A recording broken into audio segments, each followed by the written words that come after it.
สุดท้ายบ้านสุดท้ายนั่นเราเนี่ยจบจมูกแอดมินใน Autodoc Store หอยทั้งนี้พิเศษเหมือนกันคือแอดมินนั่ง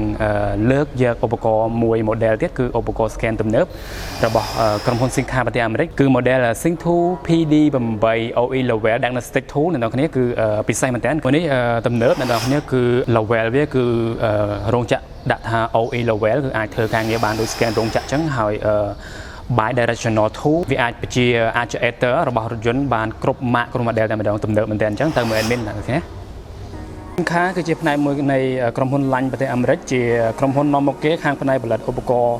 วิเพศสัญญารถยนต์อุปกรณ์ตุ่มเดิมที่ช้ามีในสินค้าให้นังลันอย่างในบางเคยในเรือประอบหนังเกดได้เกดทาสินค้า Inch Design in California USA เกดได้ในบางเคยจังแอดมินนัง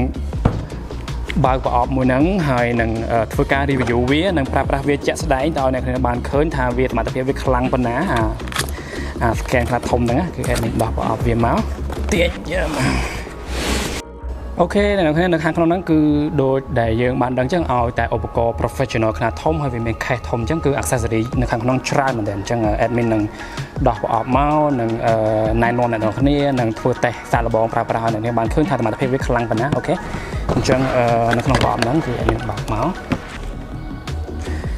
គឺមានឧបករណ៍ហើយនឹងនៅខាងលើនេះគឺ full accessory មកមាន OBD1 មាន accessory ជាច្រើននិងឧបករណ៍ខ្នាតធំមួយហើយនេះអ្នកទាំងអស់គ្នាដែលបានស្គាល់ផលិតផលរបស់សិនខាដែល admin បានណែនាំច្រើនគឺ Bluetooth adapter មួយនេះគឺអ្នកទាំងបានឃើញគឺ Diag Diag នេះគឺជាឧបករណ៍ scan Bluetooth ទំនើបមែនទែនដែល admin បានណែនាំច្រើនហើយ model special ហ្នឹងគឺវាដាក់ Diag ជាមួយនឹងឧបករណ៍ Thinktool PD8 ហ្នឹងជាមួយ adapter Diag នេះអ្នកបានឃើញ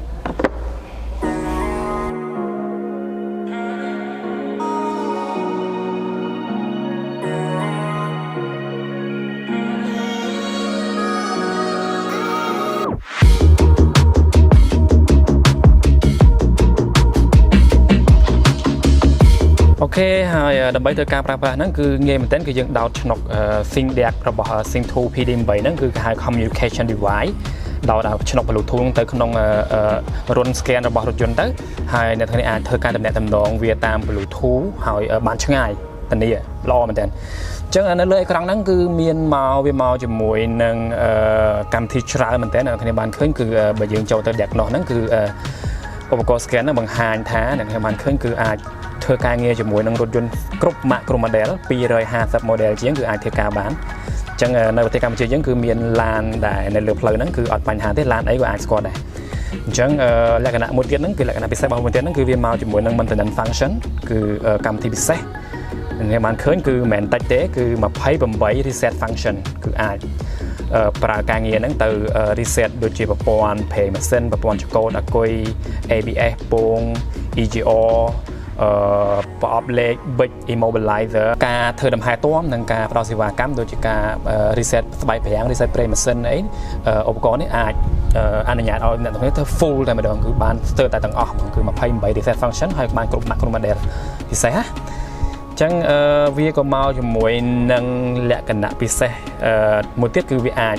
compare អាចបើសិនជាអ្នកគ្នាទិញឧបករណ៍បន្ថែមដូចជា Sinca TPMS G1 គឺអាច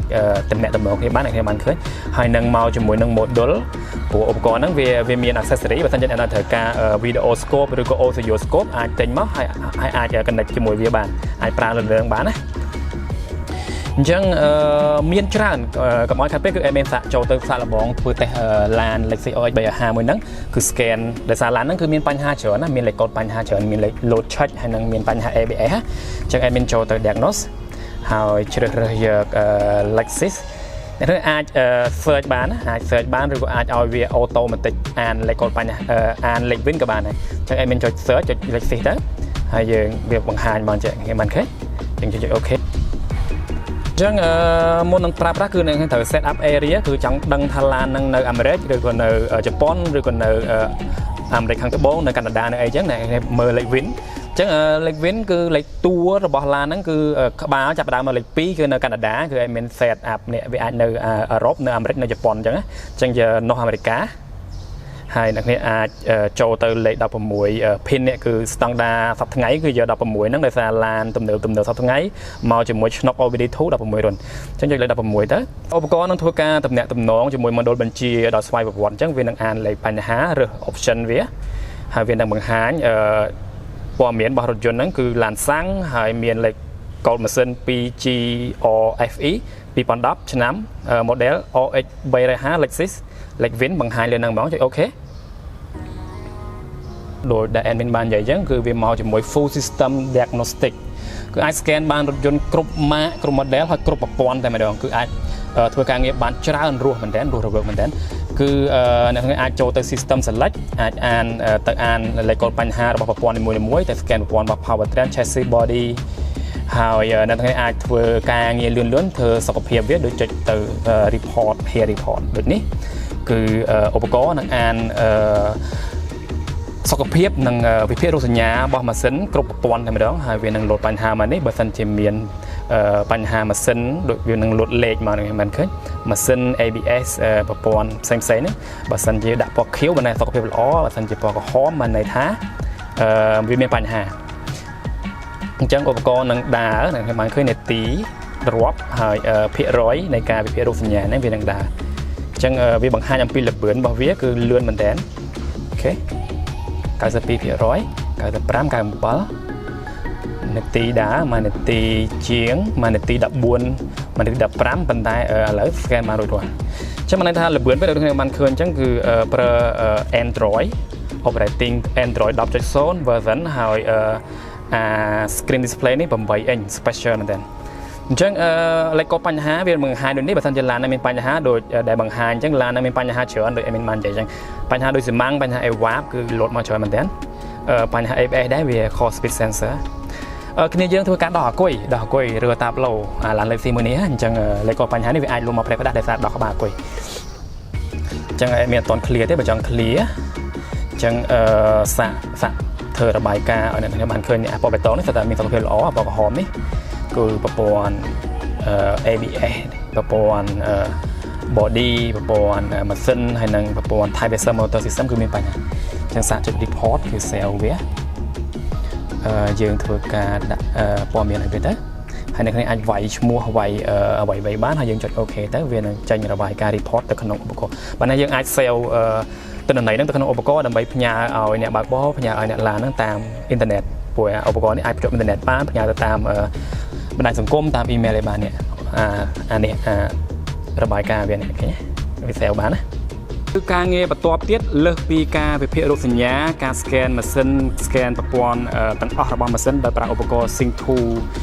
Professional 2 PD8 ហ្នឹងគឺ admin នឹងប្រើប្រាស់ឧបករណ៍ PD8 ទៅធ្វើ bi-directional actuation test អាចប្រើប្រាស់ដូចឧបករណ៍ scan របស់រោងចក្រអញ្ចឹងគឺយកវាហ្នឹងទៅធ្វើ test actuator ទាំងអស់របស់ប្រព័ន្ធម៉ាស៊ីនរថយន្តគឺយើងអាចធ្វើបានអាចធ្វើ test បូមសាំងអាចធ្វើ test motor អាចធ្វើ test motor កៅអីនេះកៅនេះវាអាចបញ្ជាបាននេះបញ្ជាវាប្រើ motor electronic ប្រព័ន្ធចង្កូតelectronic motor electronic កញ្ចក់ motor កញ្ចក់ហើយ motor នេះ motor បិទបើកដបូកញ្ចក់ហ្នឹងហើយមានគ្រឿង electronic ទាំងអស់នៅលើឡានគឺដូច Thinktool PD8 ហ្នឹងគឺអាចធ្វើតែបានទាំងអស់បានន័យថាយើងយកវាទៅactuate ទៅបញ្ជាបិទបើកវាដំណើរការវាមើលចង់នឹងធ្វើវាខូចអត់ឧបករណ៍ហ្នឹងធ្វើបានអញ្ចឹងដើម្បីធ្វើការងារ bi-directional ឬក៏ activation test អញ្ចឹងគឺអ្នកទាំងនេះអាចចូលទៅប្រព័ន្ធណាមួយចឹង admin ចូលទៅ system select ឧទាហរណ៍ថាប្រព័ន្ធ motor electric ប្រព័ន្ធ motor កៅអីអង្គុយ motor បិទបើកកញ្ចក់ហ្នឹងវានៅក្នុង body អូខេក្នុង body ហ្នឹងគឺអ្នកគ្នាបានឃើញគឺវាមានប្រព័ន្ធរបស់ហ្នឹងអ្នកគ្នាអាចធ្វើការវិភាគរោគសញ្ញាបានហើយនឹងជាពិសេសហ្នឹងគឺ bi-directional គឺបញ្ជាបិទបើកវាបានណាឧទាហរណ៍នេះ driver seat គឺ admin ចូលទៅកៅអីអ្នកអង្គុយ yes អញ្ចឹងនៅក្នុងហ្នឹងគឺឧបករណ៍អាចអានលេខកូដបញ្ហាអាច live data មើលទិន្នន័យហើយនឹងនេះជាពិសេសនេះ actuation test គឺជា scan អ្នកគ្នាបានឃើញគឺ scan ដែលមានសមត្ថភាពអាចធ្វើ bi-directional បានគឺយើងប្រើឧបករណ៍ scan ហ្នឹងទៅតំណែងមួយដូចបញ្ជាហើយបញ្ជា activate motor អស់ហ្នឹងដោយប្រើ remote គឺឧបករណ៍ scan អញ្ចឹងយើងអាចធ្វើតែវាបាននេះខ្ញុំ admin ចូលទៅ actuation test អូខេ ចឹងវាមកដូចនេះនឹងបានឃើញកៅអីហ្នឹងវាមានច្រើនហើយយើងអាចឡើងចុះ lift វាយើងអាច slide វា operation វាយើងអាចដំណើរការវាមើលអញ្ចឹងមានចង់ slide ចុចកន្លែង slide ចង់ឲ្យវាដើរឆ្វេងទៅស្ដាំណាហើយយើងចុច monitor ចឹងនេះគឺជាទិន្នន័យអ្នកគ្នាបានឃើញអ្នកគ្នាអាចឆែកលើនឹងបានហើយខាងមុខនេះអ្នកគ្នាបានឃើញគឺយើងដំណើរការវាដោយប្រើឧបករណ៍ scan ដូចនេះអញ្ចឹងមានចុចទៅក្រោយអញ្ចឹងបានថាវា function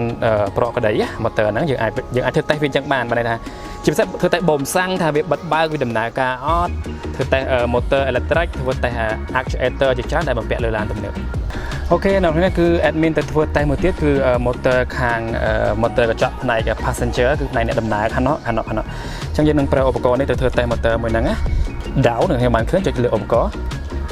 អញ្ចឹងបើយើង focus នៅលើកញ្ចក់នេះចុះពេល admin ចុច down នេះពេល admin ចុច up ចាក់នឹងឡើងចុះមុខងារហ្នឹងគឺគេហៅថា bi-directional actuation test វាបច្ចេកទេសនៅលើឧបករណ៍ scan ណាអូខេអ្នកនរគ្នាគឺនិយាយមកវីដេអូអត់អស់ទេដោយសារមុខងារវាហើយសមត្ថភាពវាគឺសម្បូរបែបមានច្រើនមែនតើអញ្ចឹងសម្រាប់ព័ត៌មានលម្អិតអ្នកនរគ្នាអាចតាក់ទងតាមលើវីដេអូមួយហ្នឹងបាន Thinktool PD8 bi-directional OE level ហ្នឹងអាចតាក់ទង admin បានលេខទូរស័ព្ទលើវីដេអូមួយហ្នឹងហើយ special package វាហ្នឹងមកជាមួយកេសធំមួយអ្នកបានឃើញមាន accessory ច្រើនមែនទែនហើយនឹងមានធានាមួយឆ្នាំពីរោងចក្រហើយ special software ទាំងអស់ហ្នឹងគឺ free គឺ update បាន2ឆ្នាំ offer ពិសេសមែនទែនសម្រាប់ឧបករណ៍ហ្នឹងតម្លៃក៏ធូរមែនទែន